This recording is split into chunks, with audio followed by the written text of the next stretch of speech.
अग्नि पुराण चैप्टर 3 श्लोक 18 से 22 तक। दर्शयामास रुद्राय स्त्री रूपं भगवान हरिः माया मोहितः शंभुः गौरी त्यक्त्वा स्त्रियं गतः नग्न उन्मत्त रूपो भूत स्त्रियः केशान् धारयत् अगाध विमुच्य केशान् स्त्री अन्वधावच्छतांगता स्खलितं तस्य वीर्यं पौ यत्र यत्र हरस्य हि तत्र तत्राभवत् क्षेत्रं लिंगाना कनकस्य च मायामिति ता ज्ञात्वा स्वरूपस्थो भवद्धरः शिवमा हरि रुद्र जिता माया त्वया ही में न जेतुमेना शक्तो में त्वदृतेन्यः पुमान भुवि अप्राप्याथामृतं दैत्या देवैर्युद्धे निपातिता है। आथ उन्होंने अनुरोध किया, भगवान आप अपने स्त्री रूप का मुझे दर्शन करावें। महादेव जी की प्रार्थना से भगवान श्रीहरि ने उन्हें अपने स्त्री रूप का दर्शन कराया। वे भगवान की माया से ऐसे मोहित हो गए कि पार्वती जी को त्याग कर उस स्त्री के पीछे लग गए। उन्होंने नग्न और उन्मत्त होकर मोहिनी के केश पकड़ लिए। मोहिनी अपने केशों को छुड़ाकर वहां से चल दी। उसे जाती देख महादेव जी भी उसके पीछे पीछे दौड़ने लगे। उस समय पृथ्वी पर जहां जहां भगवान शंकर का वीर्य गिरा, वहां वहां शिवलिंगों का क्षेत्र एवं सुवर्ण की खानें हो गई। ये है आपके शिवलिंग की इतिहास। अब मैं इसे संपूर्ण रूप से वर्णन करूं तो आपको बुरा तो लगेगा। शर्म इतनी कि किसी को चेहरा दिखाने अच्छा नहीं लगेगा।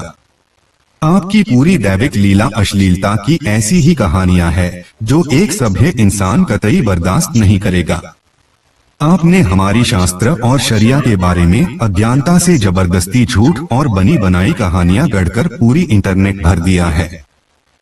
जब देखो कोई नहीं कोई छोट भैया कुछ भी बोल रहा है, लेकिन हमने मर्यादा नहीं तोड़ी।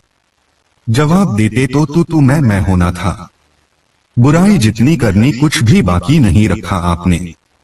नासमझ गैर जिम्मेदार बनकर हर वो हरकत आपने की है जो नाकाबिले बर्दाश्त है। हमें बोलो बुरा भला कोई भी ना नहीं करेगा। हमारी बदअमाली इसकी जिम्मेदार है, हम मानते हैं। मुसलमान में ये बुरा है, खराब है, बोलो आपको अधिकार है।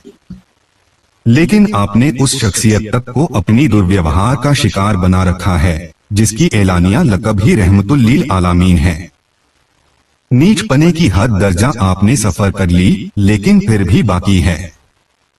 आपकी किताबें पढ़ने में भी शर्म आती है। गंदगी और कामुकता का सर्वोच्च विवरण हर अध्याय में भरी पड़ी है। गौमांस इन्हीं देवताओं की कामुकता का शिकार बनकर परोसे जाना बाधित हुआ था। सब कुछ हम जानते हैं, लेकिन मर्यादा रक्षार्थ खामोशी इख्तियार करते हैं। कुछ राजनेता है जिन्हें काम करने नहीं आता, इसलिए हमारी पवित्रता को निशाना बनाकर कुर्सी सजाना चाहते हैं।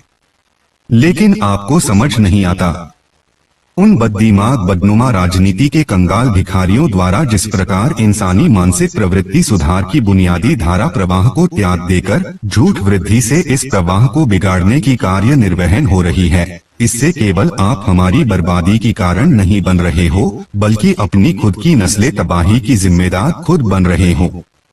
क्योंकि झूठ और सच से विमुखता दरअसल खुद की पैरों पर कुल्हाड़ी मारना होता है। कुछ हद तक जबरदस्ती चल जाएगी, लेकिन सच को कुचले जाना संभव न कभी हो पाया है और न कभी होना मुमकिन है।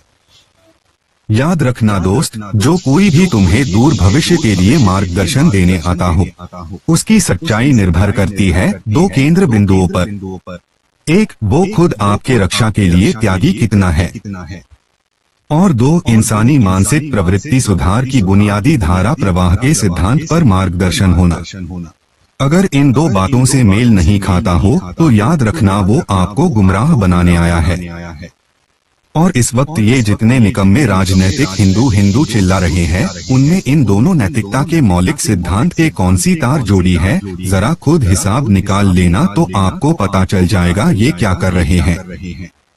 क्या ये सिर्फ अपनी कुर्सी और खुद की जीवन सुख सुविधाओं से भरपूर बनाने की प्रक्रिया पर कोशिश नहीं हो रही है, और क्या ये खुद सबसे अच्छा जीवन जीने में व्यस्त नहीं है।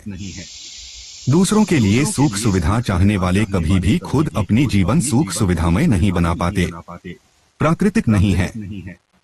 इन उदाहरणों से मैंने अपनी बात को स्पष्ट रूप से रख पाया हूँ। इतना आशा करते हुए यही समाप्त करता हूँ।